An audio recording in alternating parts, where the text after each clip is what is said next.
December 1, 1948. Somerton Park Beach, Adelaide, South Australia. The sun sets over the Gulf of St. Vincent in bands of gold and pink.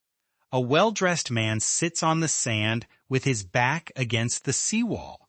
His legs stretch forward and his feet cross at the ankles. His arm is extended upward in a position that looks almost theatrical. He is wearing a smart, double-breasted suit with a white shirt and polished shoes. A half-smoked cigarette rests on the collar of his jacket, still smoldering. A couple walking along the beach at sunset notice him and stop. They assume he is a drunk who has passed out after an afternoon at the races. They do not approach him. They walk on toward the jetty. The man does not move as the sun sets and the tide recedes. The man does not move as night falls and the beach empties. At dawn the next morning, the same couple returns to the beach. The man is in exactly the same position with the same half-smile on his face. They realize he has not moved in 12 hours, and they finally call the police. The police arrive and find no identification on the body of any kind. The labels have been carefully removed from every article of his clothing.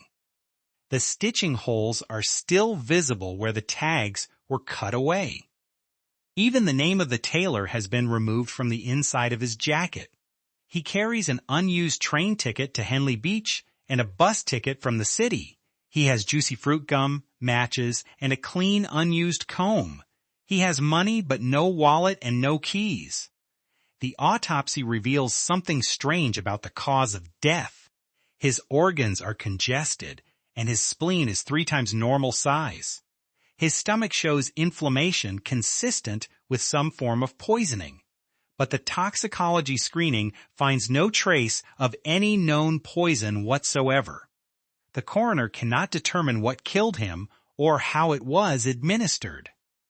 The body is embalmed and photographed and stored at the city morgue. A plaster cast is made of the man's face and upper torso. His fingerprints are taken and circulated to police agencies worldwide. No match is found in any database in any country.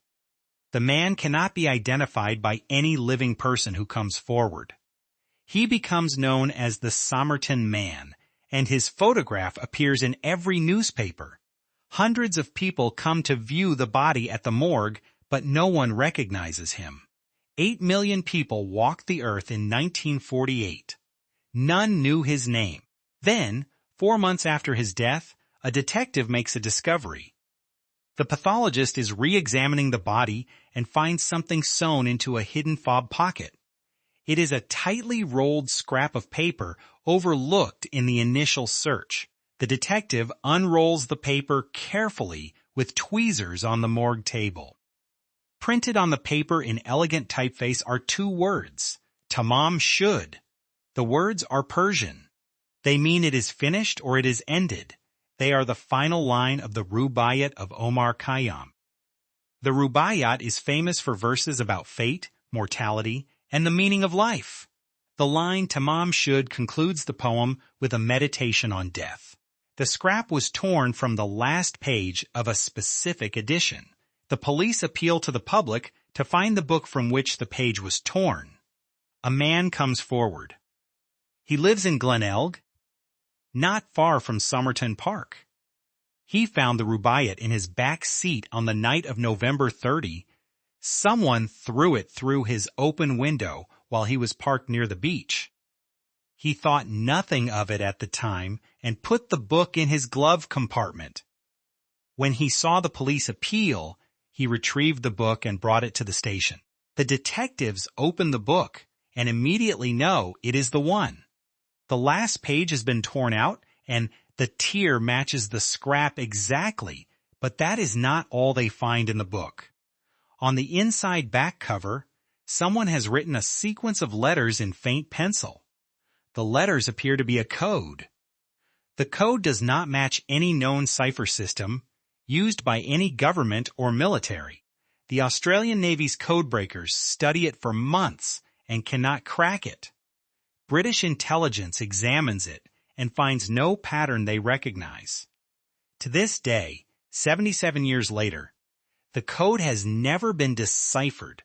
The investigation now has three impossible questions. Who was the Somerton Man? What killed him? And what does the code mean? Detectives trace the Rubaiyat to a woman who lives a short walk from Somerton Park. Her name is Jessica Thompson, but she is known to the investigators by a nickname, Jestin.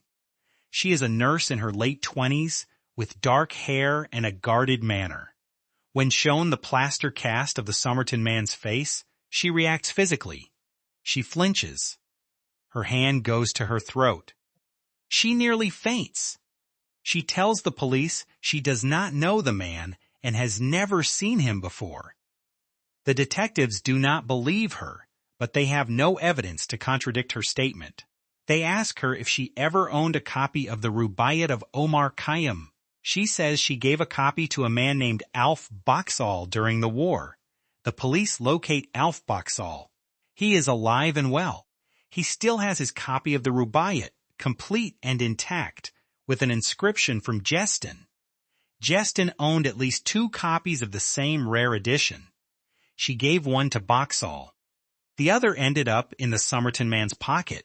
She will never explain how or why. Jestin's son, born in 1947, grows up to become ballet dancer. People who see photographs of the Somerton Man and photographs of Jestin's son notice something. They have the same ears, the same jawline, the same unusually shaped teeth. A rare genetic condition called anodontia, the absence of certain adult teeth, appears in both men. The condition is hereditary and affects less than 1% of the population. The ballet dancer Robin Thompson goes to his grave never knowing who his father was. His mother took that secret with her when she died in 2007. For decades, the Somerton Man defied every attempt at identification. Amateur sleuths compiled dossiers hundreds of pages long. Entire online communities formed around the question of his identity. Theories ranged from Soviet spy to jilted lover to American intelligence agent. The code in the Rubaiyat was proposed to be everything from micro-writing to musical notation. One theory suggested the letters were the initials of racehorses. Another claimed it was a British submarine tracking code from the war. A third argued it was a cipher used by merchant seamen to record cargo manifests. None of the theories were ever proven, and none of them ever led to a name. In 2021, a forensic genealogist named Colleen Fitzpatrick obtained permission to exhume the body. She extracted DNA from the hair embedded in the plaster death mask. The DNA was degraded after 73 years in storage, but it was sufficient. Her team ran the profile through a genealogical database and found a match. The match led to a family in Victoria with a missing great-uncle. His name was Carl Webb. Charles Webb in some records, known as Charlie to his family. He was an electrical engineer and instrument maker from the Melbourne suburbs. He was born in 1905 in a small town called Footscray outside Melbourne. He had been married and divorced and had disappeared from all records in 1947. He was not a spy or a sailor or a poet or a diplomat. He was a man who made electrical instruments for a living and loved the races. His family had been searching for him for 70 years. They had no idea he was the most famous unidentified man in Australian history. The DNA identification was confirmed by the South Australian Police in 2022. The Somerton Man finally had a name 74 years after his death. But the identification solved one mystery and created a dozen new ones. Carl Webb had no known connection to Jessica Thompson or to Adelaide.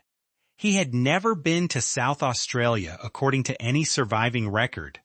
How he came to be on Somerton Park Beach remains completely unknown. What killed him is still a medical mystery after 3/4 of a century. The toxicology that found no trace of poison has never been satisfactorily explained. Some researchers now believe he was poisoned by digitalis, a plant-derived heart stimulant. Digitalis breaks down rapidly in the body and would not have shown up in 1948 toxicology. But this is only a theory, and it cannot be tested 77 years after his death. The code in the back of the Rubaiyat has never been decoded by anyone. The book itself is held in a climate-controlled archive in Adelaide. Researchers can request to see it, but most are denied access. Jessica Thompson took her secrets to the grave and took Jess Tin with her. Her son Robin died in 2009 without ever learning the identity of his father. Carl Webb's remains were exhumed from the Adelaide cemetery and reburied with a proper headstone. His name is finally carved in stone instead of the anonymous plaque that marked his grave. The plaster death mask still exists. It is stored in the South Australian Police Museum. The face is calm. The half-smile is still visible in the plaster. The man who was a mystery for 7 decades now has a name and a grave. But he took the important things with him. Why Adelaide? What killed him? What the code meant? What Justin knew? What happened on the beach at sunset? Tamám Shud. It is finished. The poet who wrote those words in 12th century Persia could not have imagined the ending. They were written about the transience of life and the certainty of death. A man on a beach tore them from a book and sewed them into his pocket. He carried them to his death. They became the only message he left. It is over now. 77 years later, we are still trying to understand what that means.